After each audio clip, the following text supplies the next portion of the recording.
Before listening to this episode about Heaven's Gate, please consider that the movie we discussed today contains themes of sexual assault, racism, bigotry towards immigrants, and animal abuse. If you need to skip this episode for your own safety, we totally understand and hope you come back again next week. Be safe with your feelings. Take care of yourself first. For a few seconds, this place was Armageddon. There was a firefight! Fuck you think you're doing? You were asked a direct question. Do you use cocaine? Am I a bad person? You never killed a baby! You want to know who my God is? Some huge friggin' guy. She somehow fornicated. Bubism. Put your mouth on this. Fish aren't meant to be in a box, kid. Can't you see what's inside of me? Welcome, everybody, to Willem Dafilmography.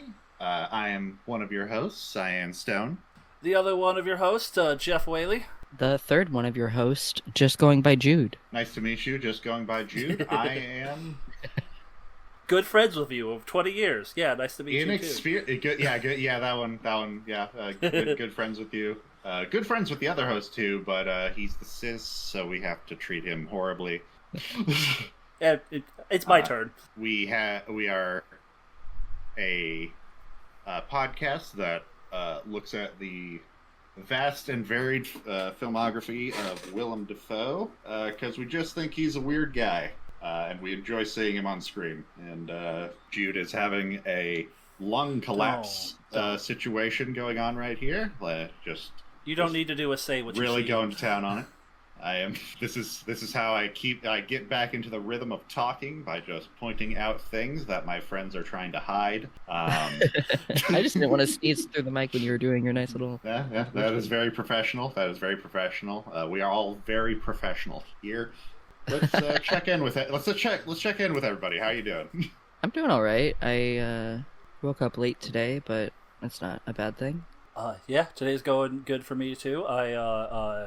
Just to somewhat timestamp this, I saw the Superman film for the second time with my mom today. Very, very good the second time as well. Yeah. What's great about you referring to it as the Superman film is that literally does not timestamp it. That could like be... yeah, timestamps it films. to 2013. 1979. 79.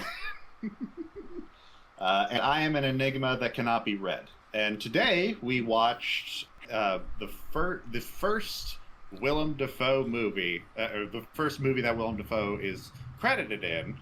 Not credited in. He had an uncredited role in it. Heaven's Gate. If I may, I learned about this movie about a year or so ago off of a podcast I'm a big fan of called Movies vs. Capitalism. Which is the first time I heard about this movie and made me interested in it. So when I saw that this was Willem Dafoe's first movie, I was like, "Oh, I love that we're starting here because I finally get to watch that."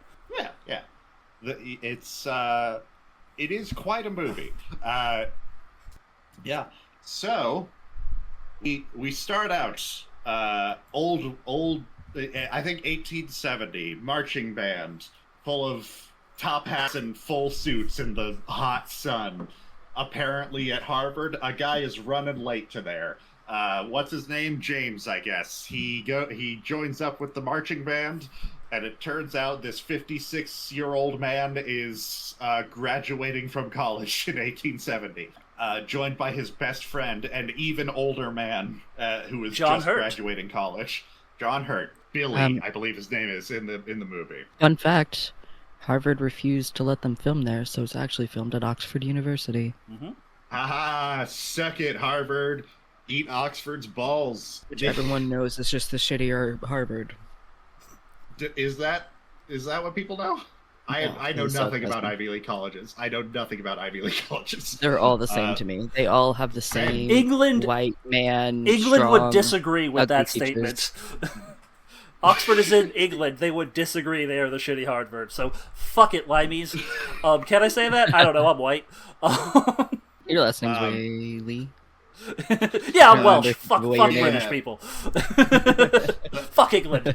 But yeah, James and Billy are having a great 1870s college time, slapping each other with their dicks or something, climbing a tree, dancing with women. Old-timey college in was 1870s. weird.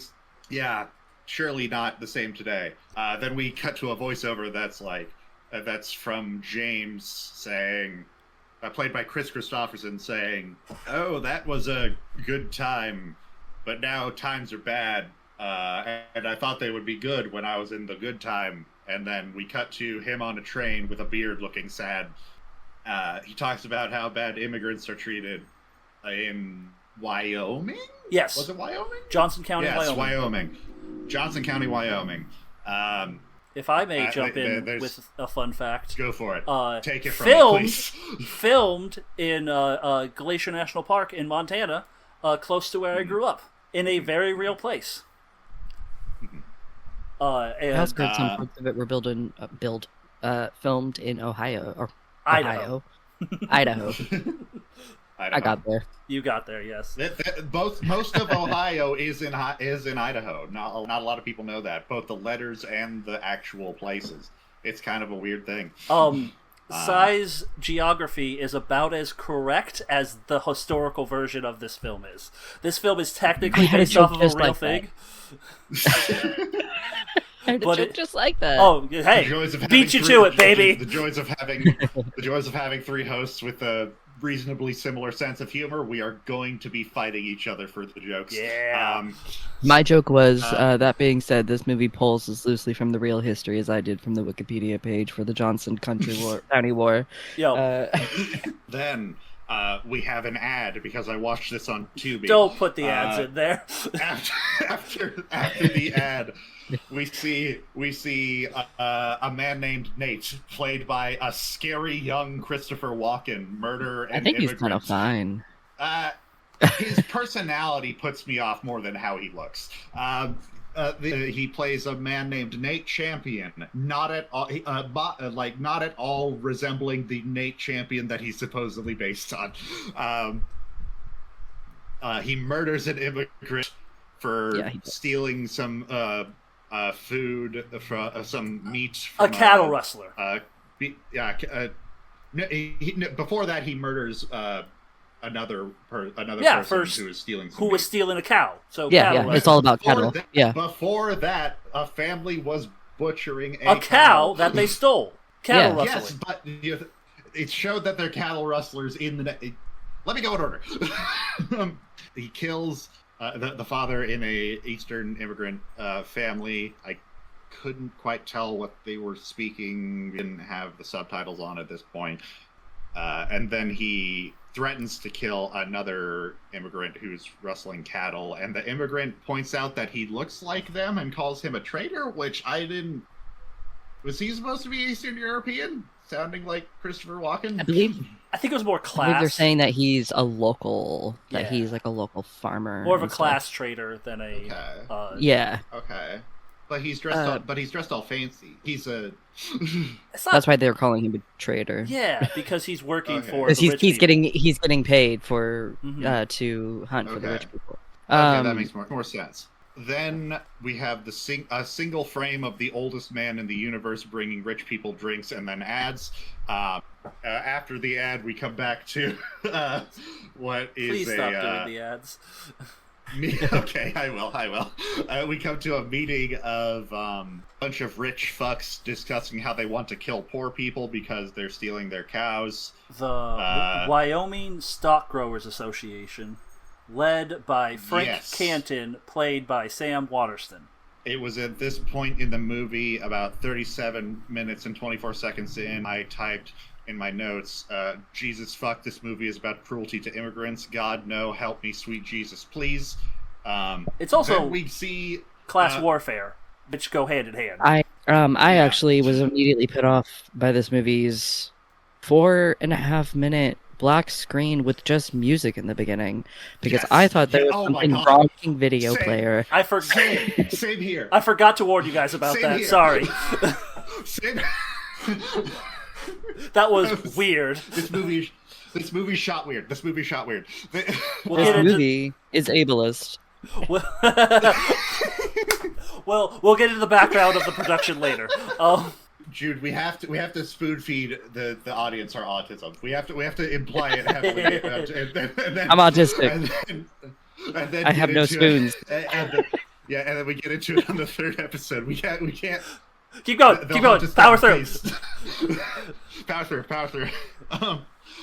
Then at 39 minutes, we are introduced to modern day Billy, who is a part of the Stock Growers Association.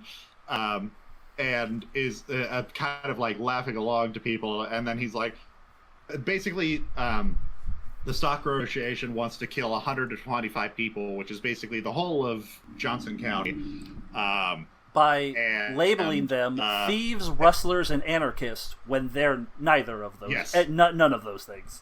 They are using free land that the rich people are encroaching on and not allowing poor people to get anything on. This movie does have some good things to say about class.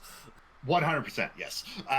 Then Billy, he's just like, maybe we don't murder 125 people, please. And everyone's like, "Shut up, Billy! Shut up, drunk!" And then, it was at 40 minutes that I typed, "Where the fuck is Willem Dafoe?" And we'll then get there. Minute 16 later, I said, "Okay, so the horrified name is Billy." Then another 6 minutes later, basically we are after Billy wanders off to drink away his sorrow, and he sees James, who has arrived to talk with him about the fact that talk with him and the association about the fact that they're a bunch of fuckfaces who want to murder immigrants and poor people.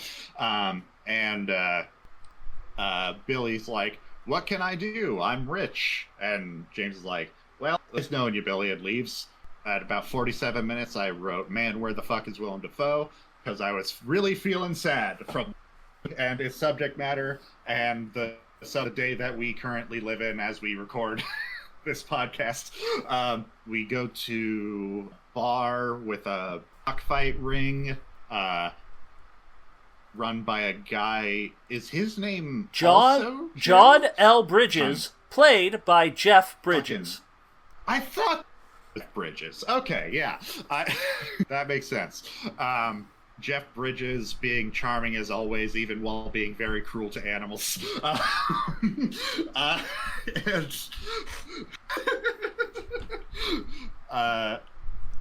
Just hosting a cockfight ring. He saying "top him," which I thought was funny. Then Judges goes back to the bar where James is waiting for him, and he's like, "What was it? What was St. Louis like?" And James is like, "They're sending people to murder us." And Jeff Bridges is like, "Tell me when you're serious." And James is like, "I'm super serious." And that kind of exchange. If I may write down what I put in my summary, told Jeff Bridges about the plot. But instead of letting the townsfolk know right away, he lets them enjoy their Sunday while participating in an unnecessary love triangle. Yes. We're getting to that. At 51:11, I wrote, quote, "It's getting dangerous to be poor in this country, isn't it?" End quote, all caps, ha ha ha ha ha ha ha ha ha ha ha ha ha ha.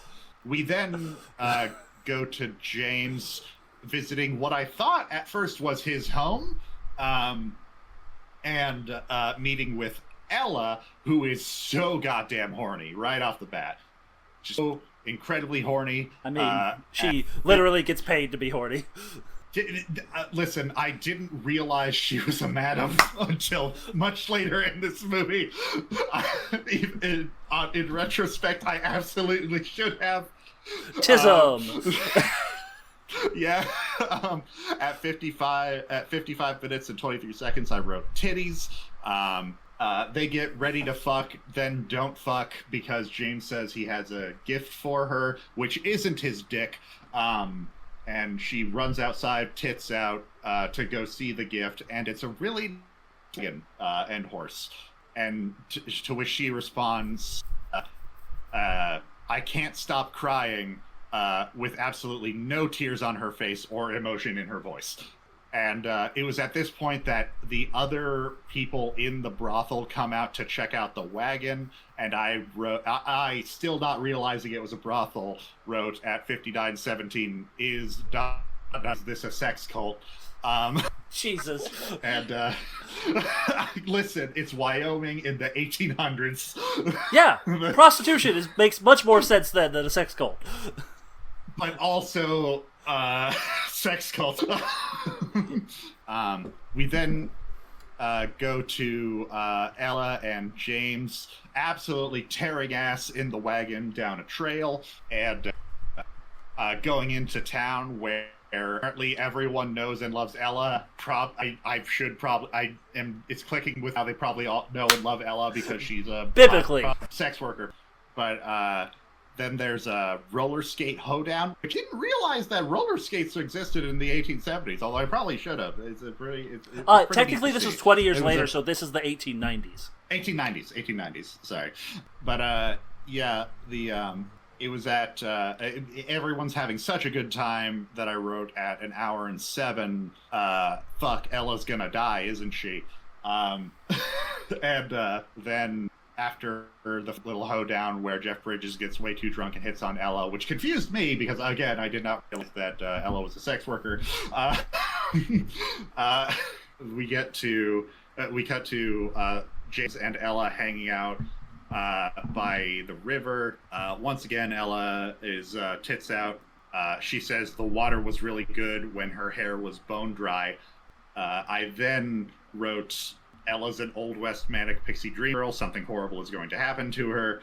And then at an hour, basically, they discuss. When they're by the river, they discuss. There's some tension as to like expression of love, because Ella is obviously very with her feelings, and Chris Christopherson's character James is kind of like withholding and mysterious, but still like affectionate. Jim also does that thing that is needed in any Western story of the man telling the woman to like leave and don't get involved in this, and like for your own safety you have to let me do this, and she's like, no, I'm fucking staying, dude. Yeah, exactly.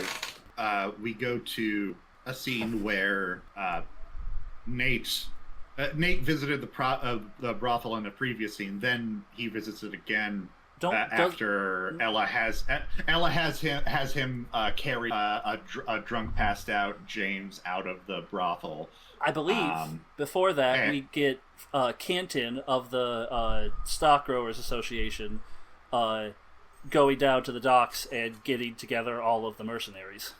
Yes, that is important. One of the I think a flaw in my notes is that I only ever feel the need to jot down things that perplex me. Yeah, that is why I'm here to help with the story beats. Appreciated. Then Nate, Ella, after Nate returns to the brothel to visit with Ella, and Ella thanks him for carrying James out. She holds out her hand for money, and that's when I wrote at 1 hour 19 minutes and 31 seconds. I wrote, "Oh, it's a brothel." Literally halfway through the movie. Yes. I am smart, good at noticing things. Yes. I'm forgetting what happens after this. Yeah, I don't have specific notes. Wait, I remember now. Because I wrote at some point at 1 hour 24. Man, why is there a love triangle in this 2.5 hour movie? Then a couple minutes later, I wrote, okay, because they, I think, an American soldier, James and the mayor of the town capture an American soldier and ask him to defend the county, and he's like, yeah, I have standing orders not to. And James, I think, calls him a coward or something. he says something insulting to him, and the man says to James, the soldier says to James, he calls him a rich man pretending to be poor, and then a theme clicked with me. It's like, okay, so James is a rich man pretending to be poor, and Nate is a poor man pretending to be rich. Class traitors and class sympathizers. Yes. And then I wrote in all caps, "Where is Willem Dafoe?" And then 10 minutes later, I wrote, "Jesus, there's still an hour left." We all had that feeling probably around this time. Yeah. I'm going to jump in a little bit with this for one hot second. Go for it. This movie, just behind the scenes, take it away. Quickly, this movie, and you can jump in on this, Jude, is kind of considered the death of the 70s auteur movies, because this movie flopped so hard that the entire Hollywood studio was like, what if we just don't give these crazy people all of this money anymore? And this movie is perfectly emblematic of all of the good things and also all of the huge problems, or some of the good things, but all of the huge problems of those 70s auteur movies. This is a 70s as hell movie that came out in 1980. Oh, yeah. Yeah, it is. The original production cost was $44 million, and it earned $3.5 million, and was critically panned at first. Jesus. And it was so bad that it eventually led to the dismantling of its production studio, United Artists, in 1981, when it was sold off to Daddy MGM. Jesus. Daddy M. Oh, I thought for a second I you were saying that was the actual name. No. No. Sorry, I am caffeinated. Daddy is the title that I gave MGM, the company. Yeah. We're all bought and paid for by MGM, by the way. Yep. It's on our Speaking Patreon. of the runtime, I will talk on that more later. Go ahead. But like after they find the, I think I forgot to take notes during most of like the build up to the invasion stuff. Which, my God. What's the next thing you remember? The sexual assault scene. Yeah. I don't think there was a lot in between that. There was definitely it was a lot of there was stuff between there was like setting up stuff between the soldier being captured and the sexual assault, because Jim finds the name. It would catch you the culture. They find the list of the names of all the people, and that is when he finds Ella's name on there. He kind of confronts Nate, and there's this big spat between the three of them. He confronts Nate at the brothel in front of Ella and like punches him in the face.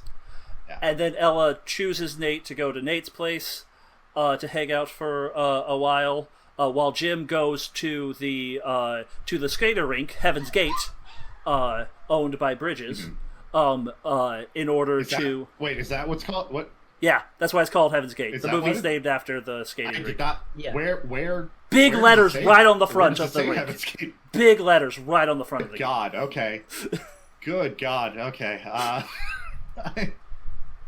Okay. But it goes to the skater rink and then starts reading off the names of the people in front of the entire town being selected there, reading off all the names who are going to be who are assigned to be killed.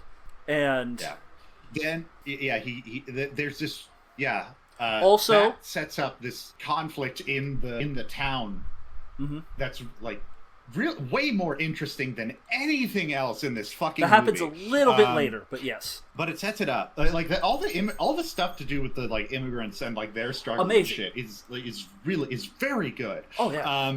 We go to Ella leaving Nate's place, and she implies that she's going to marry Nate. But I didn't pick up on that yet because I was just like, it was. She said it very vaguely, like, "I'm glad I've made my decision."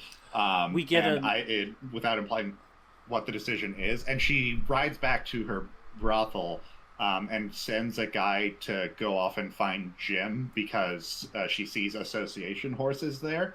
Also, and we know this because of, I think, an overdub that's very, very like crammed in there. when she goes to Nate's place, they mention he's wallpapered the whole thing by just putting a whole bunch of newspapers on it. Yeah, it's all newspapers of mostly nude women. Yeah. And so side note on my opinions of Nate and Ella. The actress for Ella, she's this French actress that's apparently like very famous and very well regarded. I did not think she acted well in this movie. I think she was very monotone and flat and didn't emote anything in this movie except for a scene that we're coming up to. And so the vibe that I got every time she was with Nate was that she was very uncomfortable around him and wanted him to go away and didn't actually like him. That was the vibe that I got, that she was just pretending to be there to be polite and was uncomfortable the whole time. But that is not what I got off that. That is 100% what I got off Fair. That. But anyway, we come back to the brothel. One more thing. Yes. In the cabin, there's a weird, unnecessary monologue about a wolf trapper. Continue. Yes, I think 100%. I don't think her acting is that great, but I just don't think she had that much chemistry with Christopher Walken. That's true. I don't think it was her acting. I think it was just bad chemistry. Yeah, it was. I think her acting also if she had acted better in that, it would have made it more believable. But she was miscast regardless of how good she made it. Yeah, it was 100%. weird that they just kind of it felt very shoehorned, the romance with Christopher Walken's champion, I guess. Yes. Because it's non-existent in reality. 100%. And so she goes into the brothel by herself, and there are association goons there who she plays it. She tries to play it she tries to treat them like any other guests in her brothel, and then she is sexually assaulted in a very graphic, very, I would say, leering scene.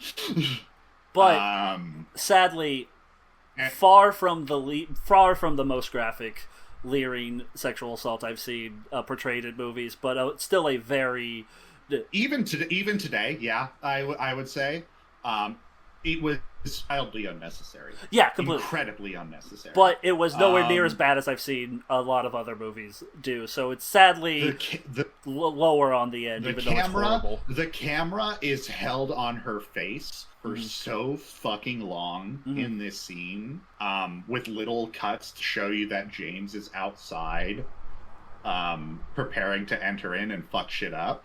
And he rescues her by killing 3 of the 4 people there. The 4th runs away. It's just another thing that James sees is I think all of the sex workers in the brothel have been murdered. Yep.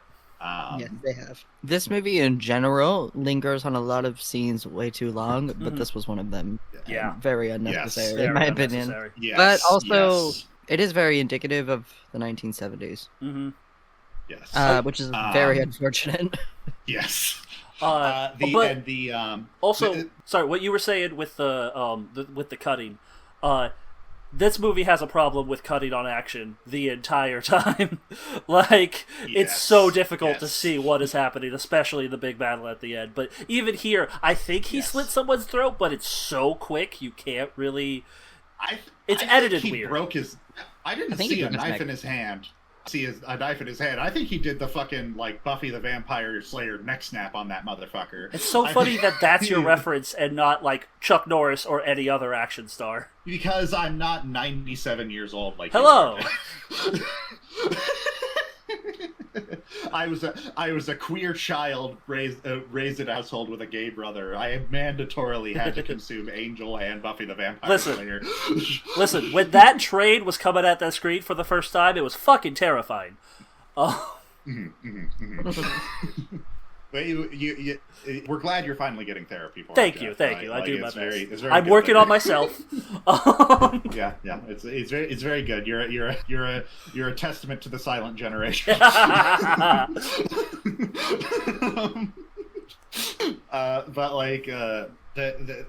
Basically there's a scene basically James comforts her. There's a scene afterward where she says, in between Nate comes in immediately after the sexual assault.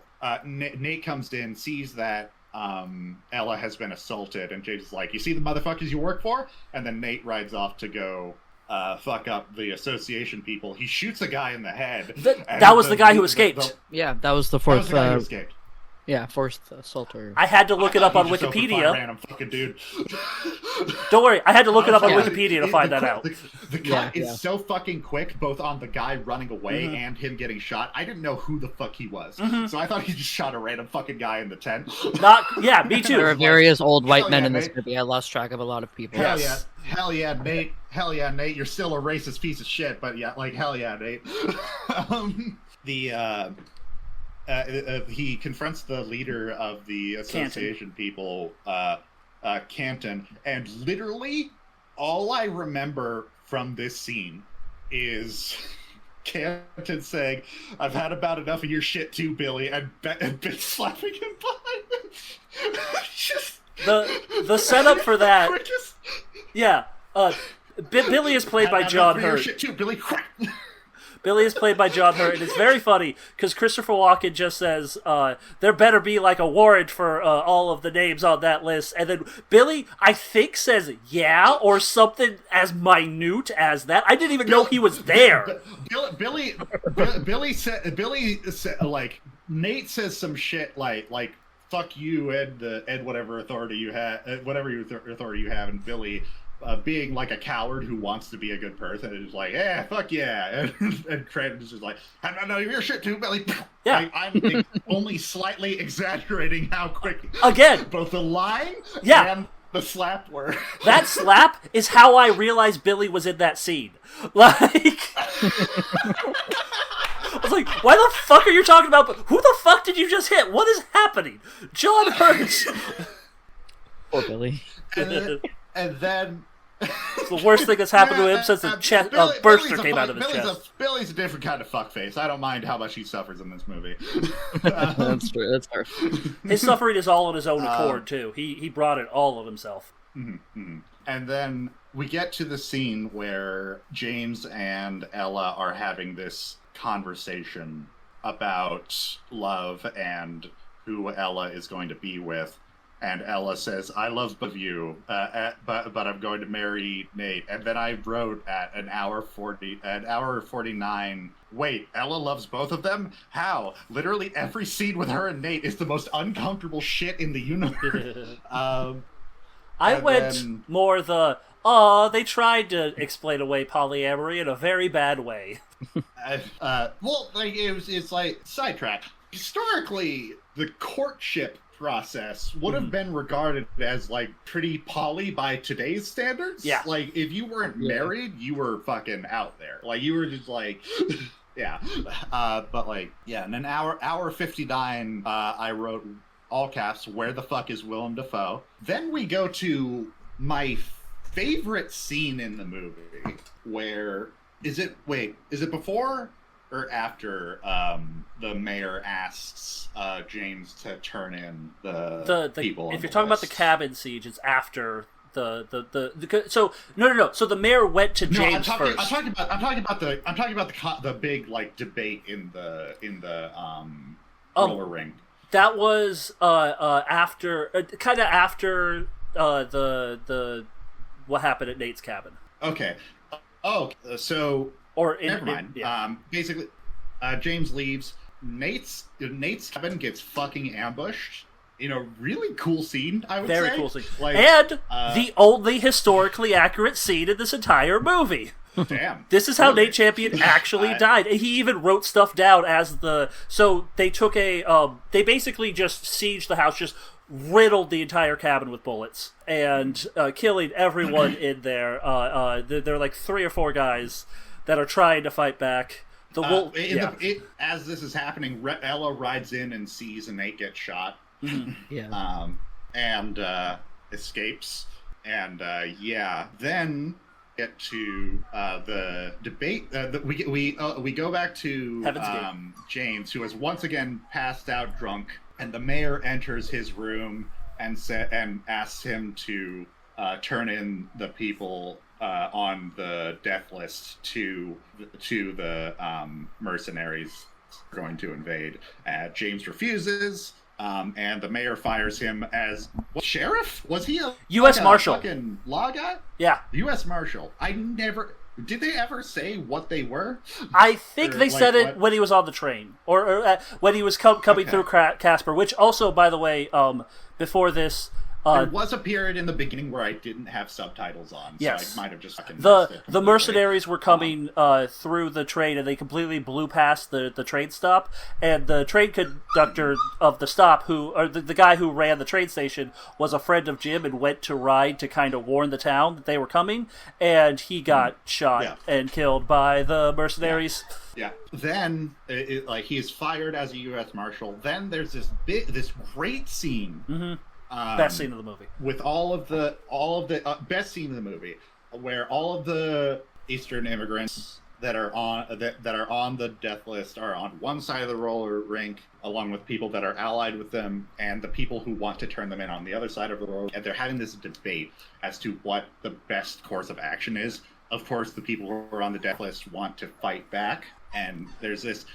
And this was basically, honestly, this was very much the workers on one side, the managers, and the merchant sellers on the other. Exactly. And the best detail of this scene is that most of it is not in English, and there are no subtitles. Yep. But you get it. You know what they're saying. Get what is being said. You know what the fuck they're saying. And eventually, a bunch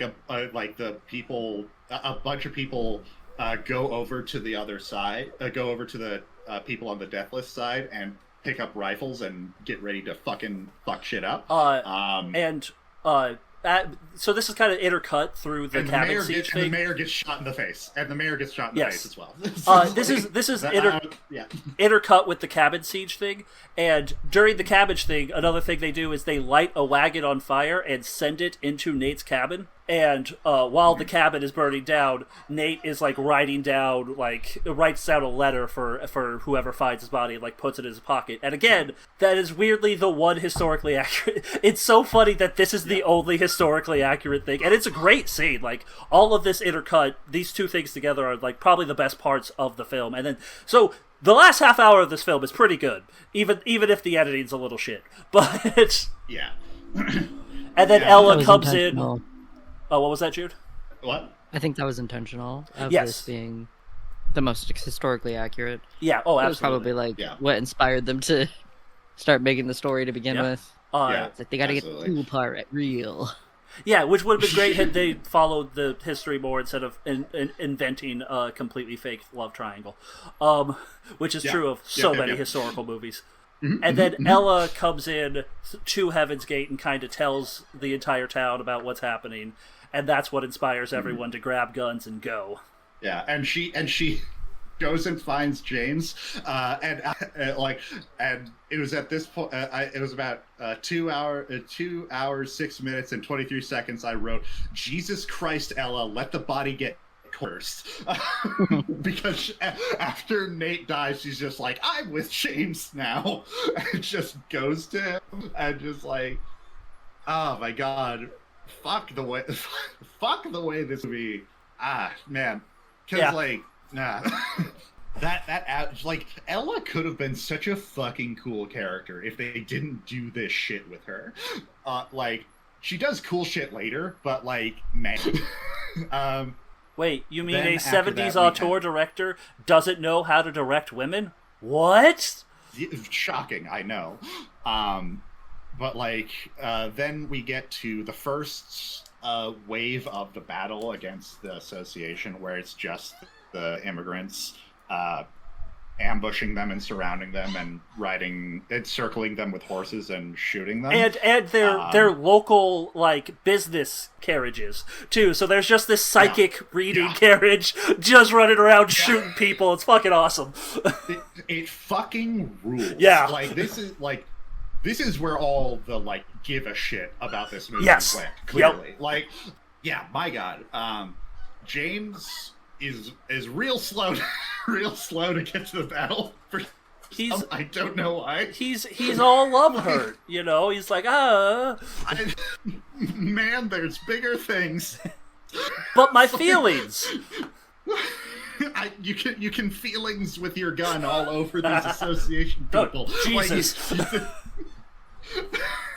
That's like, but yeah, that's the first wave. They retreat across the river and kind of dig in across the river from the association people. The association people wait for Cranton to get back with the army, and Nate's dead. James gets there and begins like directing people to assemble these like Roman like log siege engine things that are, I don't know if that was at all accurate, but like they basically like put together these rolling like log walls overnight. It seems to be over the leftover of the wagons that they had. They just put a bunch of logs on the front and just started. Yeah. And when they were attacking, they were just chucking dynamite, and that definitely made me think of, oh yeah, in the late 1800s, early 1900s, you could just buy dynamite, and that was very very influential for a lot of anarchists. We're gonna bleep that out. It was very helpful for anarchist cause 100 years ago. That part is objectively in true. In Minecraft. No, it was very popular 100 years ago and very good for anarchist cause then. That's all I will say. Yeah.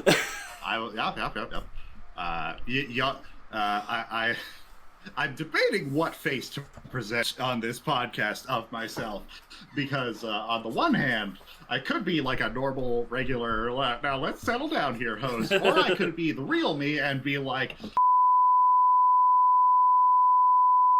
I will edit that one. You will. Bleep it. It'll be funnier. Yes. Basically, all I wrote at like 2 hours and 21 minutes was this battle rules. Yeah. Like a whole bunch of people die on both sides. Although the editing was rocky and couldn't really. It's hard to keep track of. It's more of a vibe than a scene. Yes, the vibe is awesome, but it's like I'm not exactly sure who's alive and who's dead. I thought both Ella and Bridges died here, but that was not true. Yeah, we'll get to that. We'll get the last fucking that scene. Was not true. So I was very confused by the scene a little bit in the future. Yeah. And so, like, the battle ends, the immigrants end up losing because the army arrives to support the association. Well, the army surrender. Arrests them and, like, them to basically hide it, put everything under the rug. They just, like, hey, so they technically won in that they didn't, get killed, but... Then we cut to... The corporation, didn't they get like really favorable treatment in jail and everything? Yeah, and they didn't actually get like arrested for anything. They didn't get charged with anything, but they or got acquitted of it very quickly. So I don't think any of that is stated in the movie. It is not because it's very abrupt. It abruptly cuts to Chris Christopherson with just a mustache, looking sad on a boat with some age makeup, and then. Some shitty age makeup. Is that not just Chris Christopherson's face? No, there was particular age makeup on there. Okay, I'm not super familiar with Chris Christopherson. I know he did like Outlaw Country stuff and all that, but he's an actual Outlaw Country that literally, like, if I may say, tangent. My favorite Chris Christopherson story. When Chris Christopherson or Toby Keith made some sort of crack to Chris Christopherson about like none of that liberal pussy shit, and Chris Christopherson was like, "Motherfucker, I will kill you." Like, that's not exactly what he said, but he started ripping into Toby Keith for being a fake patriot bullshit. It was awesome. Hell yeah, Chris Christopherson. Chris Christopherson's a real one. Chris Christopherson. He was when Sinead O'Connor was getting bullshit for ripping up the Pope's picture in half, and she got booed on like a festival. He came over and comforted her and was just like Chris Christopherson's for all intents and purposes. Maybe there's some stuff about him I don't know, but from what I've seen, he seems to be a consistently good person. Yeah, everyone go piss on Toby Keith's grave and thank Chris Christopherson for being such a rad guy. Absolutely. Again, I don't know much about him other than the cool shit that I've heard. If he's done something horrible, I'm sure I'll learn later. Don't talk to me about it. But that is a caveat for yeah. any time we praise any celebrity. Like, if he's done something bad, we'll find out later. Yeah. Anyway, Chris Christopherson looking sad on a boat with a mustache. There's some voiceover of some previous him and Ella in the scene. There's some intercut scenes of him with Ella. I think after they've been married. Jeff Bridges' character is there. Yeah, I was confused here. Then suddenly everybody except for Chris Christopherson's character, Jeff Bridges' character and Ella are fucking shot to death. They go to leave. They're leaving the county for good, and then Canton and 2 men that he hired ambushed them and started a shootout, and then everyone... I'll read the end of my little notes here. They were ambushed by Canton and 2 men. A shootout ensues, leaving only Averill alive. He later reminisces about these events on a fancy boat. The end. Yeah, that's the movie. And now we get to Willem Dafoe. What?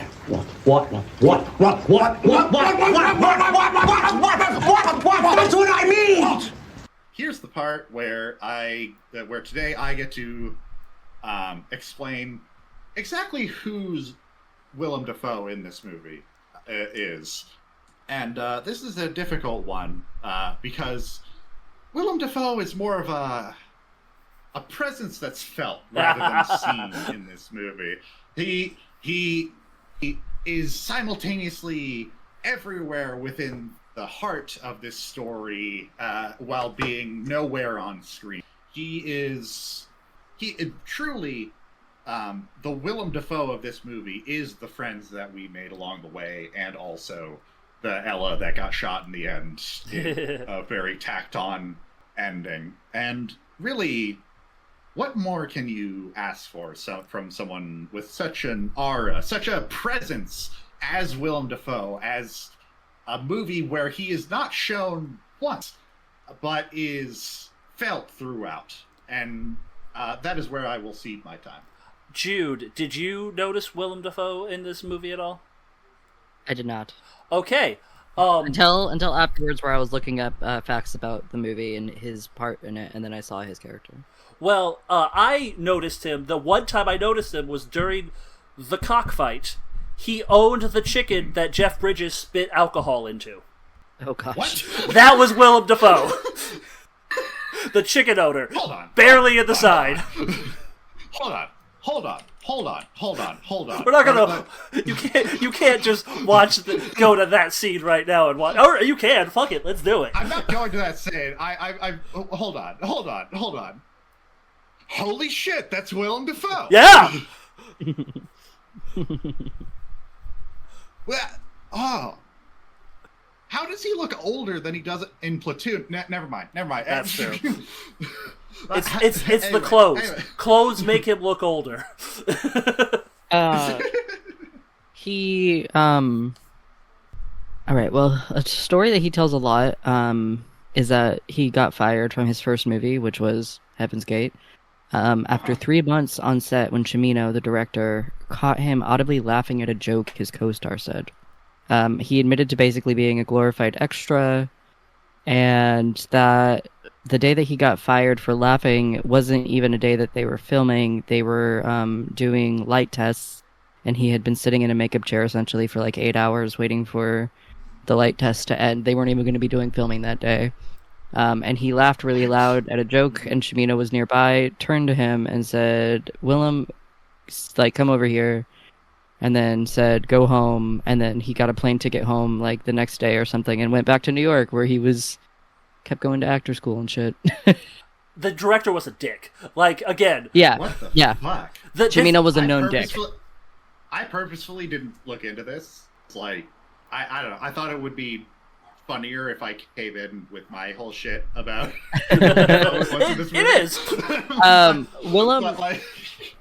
Willem Dafoe went on to narrate the 2004 documentary called Final Cut: The Making and Unmaking of Heaven's Gate, which was a documentary made by another creator from the movie, like another person who worked on the movie. I can't quite remember who, but We'll watch that in a couple years. Yeah. Basically talking about how awful it was working on the movie and the kind of effects and all that kind of stuff. And Willem Dafoe got to narrate it, even though he got fired from the movie. That director Camino. That's a good fuck you. Yeah, it is. That director is he directed Deer Hunter and like won the Academy Award for Best Director and Best Film a few years earlier. And so the studio this was his blank check movie. They're like, "Oh, you won the Oscar? Make whatever you want." And then he made this. He actually wanted to start making this movie in 1971. Okay. But he was denied initially. Yeah, and so once he got the Oscar, then he was able to make this. And people regard it as one of the worst. Some people regard it as one of the worst movies. I don't think it's one of the worst movies. What it has to say about class is very good, and it is funny that like a movie that's this kind of almost radical about class gets shit on as much as it does by reviewers too. So like, I think, well, because like.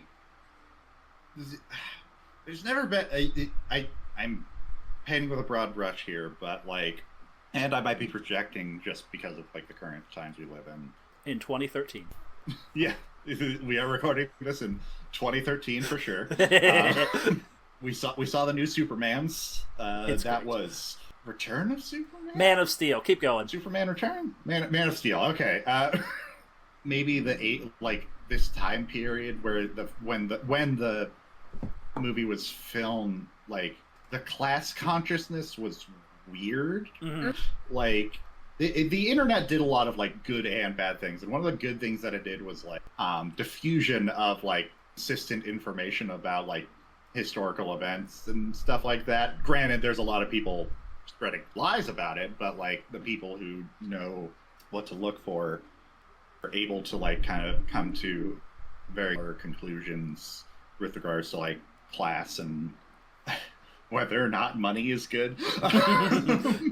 But especially with this time, like you were saying, it's the late 70s, so this is the middle of like the inflation stuff that like is killing Carter's president stuff, and kind of the emergence of neoliberalism, and we're just about to get into like the hyper Reagan 80s conservatism, so this is a weird time for this type of class movie to come in.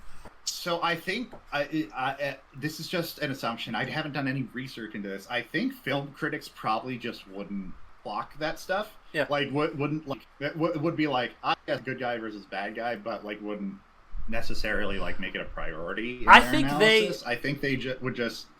I think a lot of the focus of the early criticism was on like the technical aspects and like the continuity, but like modern day reevaluations of it have been a lot more positive, in the sense that I think I saw like a quote where someone called it a masterpiece, and that is not true. It's like, I don't know. It's such a weird fucking movie. A lot of with 70s regards movies to what it wants are weird. With regards to what movies. it wants to say. Yeah. Anyway, that's why I attempt to sound intelligent. Yeah. On this. No, very good. I think I know what you're saying, but I do think a lot of the reviewers probably at the time, I don't think it was conscious, but I think a lot of them probably related to the mayor and the managerial class of the town trying to just like, listen, we're in this business, we're just trying to get by, we don't want any radical things, like the studio heads hate this, so let's all agree that we hate it too so we can keep moving on. I think there's an element of that that's always gonna that, again, subconsciously, and again, I'm totally projecting, I don't really know what's happening, but there are a handful of movies that get bad raps before they even come out because they went over budget, and the second something goes over budget, the second the studio heads pay more than they want to pay and they don't like it, the entire industry will turn on a movie. That's what happened with Waterworld, and Waterworld's a good fucking movie. Yeah. It's a fun movie. I haven't seen it, so I can't say. Have you seen it, Jude? No. It's not a masterpiece, but it's a fun, dumb action apocalypse movie. All right. I'll take your word for it. Because we are getting off topic from the Willem Dafoe, maybe we should go into the next segment, which is Willem Defriend or Willem Dafoe. You I'm something of a Cue what? Cue the Willem Dafoe what's is what we're going to do now, right? Is that what we're doing? Oh, eat shit. Eat shit. You know, I'm doing my fucking best every goddamn day in this goddamn world, and I am just a little guy in a big masculine body. When am I going to go over the movie facts? Yeah, I think before we do that, we should let Jude do the movie facts, and then we'll go into Willem Dafoe and Willem Dafoe. Finish us off, Jude. What do you got? The film almost immediately fell behind schedule upon starting filming. Like, it said that by day 6 of filming, they were 5 days behind schedule. Cimino was notoriously a nightmare on set. One story noting how he demanded an entire street set be torn down and rebuilt exactly how he specified. He used nearly 220 hours of footage to perfect his vision, rumoring to do things like retake scenes upwards of 50 times. Yeah. Rumoring to do things like retake scenes upwards of 50 times and delaying filming for benign reasons. The movie was reportedly originally pitched with a 5-hour and 25-minute runtime. God damn which Cimino said was about 15 minutes longer than the final cut. Cimino was given the summer to slim it down to 3 hours and 39 minutes, and then later on the 2-hour and 29-minute director's cut was released in April of 1981. So the original cut that people saw... 2.5 hours? Oh my god. The original cut... The compromise? 2.5... The original cut that people originally saw in November of 1980 was the 3-hour and 29-minute, or 3-hour and 39-minute one. So it would have been an hour longer than what we watched. The director's cut was shorter? Mm-hmm. Yeah. And then there are obviously some historical inaccuracies that I wanted to get into. Yes. The Johnson County War between 1889 and 1893 in Johnson County, Wyoming, was a war in which cattle companies persecuted locals to the county, mostly settlers from the Homestead Acts, for rustling, quote unquote, aka stealing cattle, because there was like this free roaming cattle thing going on where they'd let the cattle roam. Open land. Yep. Yeah, open land cattle. Eventually the cattle companies hired gunmen to invade the county, leading to the locals retaliating with 200 men of their own. The violence persisted after the initial standoff between the cattle companies and local ranchers. The biggest fight had to be stopped by the federal intervention from President Benjamin Harrison. That being said, this movie, like I said, pulls this loosely from real history, as I did from the Wikipedia page. Yeah. So. Also, a fun thing is that one of the original lynchings that the mercenaries did that kind of started the whole thing off a couple of years before it happened. So the thing that started the tensions was the lynching of Jim Averill and Ellen Watson. Ellen Watson and Jim Averill, they were just married, and they said she was a wrestler, and they lynched her, and they died at the beginning of this, and then the rest of the movie happened. Their death actually kind of kick-started a lot of the tension that went on between both sides. And Jim Averill's name is his real name is spelled differently. Mm-hmm. Same as, it's not Ella Watson, it's Ellen Watson. And they were married. They were murdered by stockmen after Watson was falsely accused of giving sex for illegal cattle, but she was never actually a madame or ran a brothel or anything like that. That was literally just rumors that was made up after the fact. Yep. I think... Because, like, every historical drama is super fucking inaccurate. Mm-hmm. I think Ella, as someone who was actually, like, running... could have been such a fucking cool character if they didn't put her in this bullshit love triangle. Yeah. Where, like... Just put her with James. They had so much better chemistry. It's so bullshit. Like, yeah.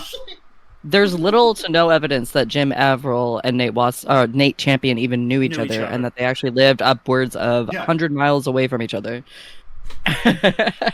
Died years apart. There's so many scenes where there's a couple scenes in this movie where Ella is just fucking kicking ass and sniping people with a fucking revolver, and she's so fucking cool. But then they have her be like, Oh, I love both of you. I want to meet this man I have no chemistry with because you only give me gifts. Blah, blah, blah. It's like, It's like, my hair remains dry even though I've just swam in the river. Look at my titties. I mean, the worst part is that they took the real person and her real story and Yeah. made the rumors true. And it's Yeah. not that like being a sex worker is a bad rumor, but they gave they gave validity to the original rumor, which was that she would sell herself for stolen cattle, for wrestled cattle from the immigrants. But realistically, apparently, I read somewhere that she actually just mended cowboys' clothes, and that's why men were always coming and going from her cabin. Yeah. And so it's like, obviously being a sex worker is not a bad thing in my mind, but the movie itself is, I don't know, it's almost like a weird. degradation. Yeah. In 1980, it was definitely a degradation. Mm-hmm. They could have done what they did with like portraying her skin accurately in a good way still is what I'm saying.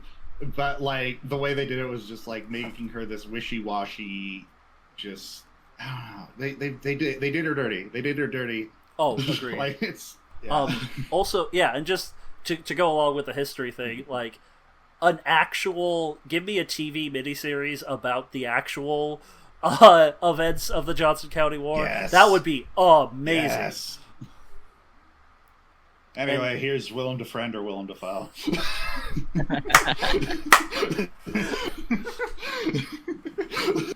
You know, I'm something of William Dafoe. myself.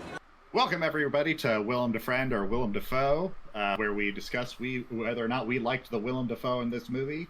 It can be anything from do we like the character, or do we like the way that Willem Dafoe portrayed the character, or do we think we would have a nice coffee with this character in this movie? And I would, based on the character description that I gave in Willem Dafoe, I will say Willem Dafriend. Being as the only person who saw him in this movie just by default, and he would probably be fun to have a shot of whiskey with, as long as it's not also getting spit at into cock faces, into the face of a rooster. I will go Willem Dafriend as well. I don't like how he spits on cock, Willem Dafoe. Oh wait, no, he didn't spit on the cock. No, that was Jeff Bridges. Jeff Bridges was the I cock don't like spitter. how he.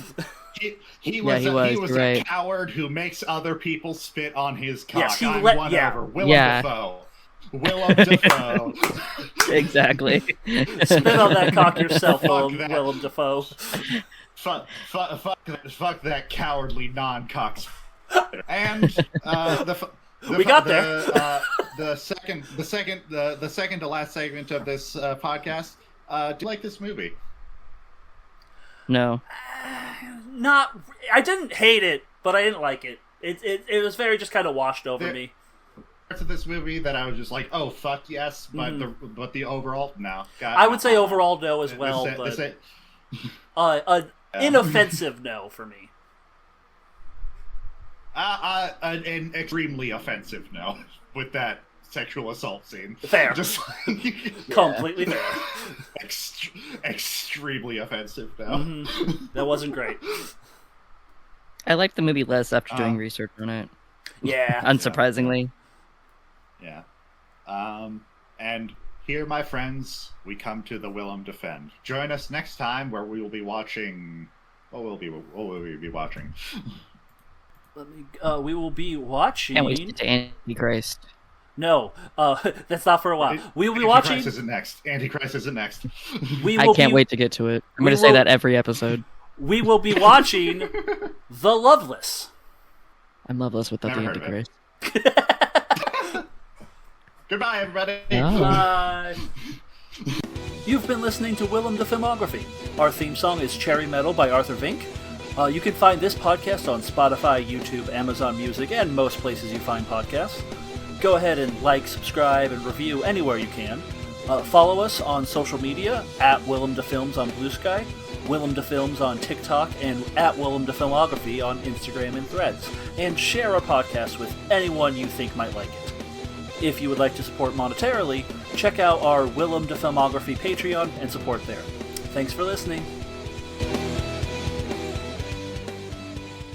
Bravo, sir.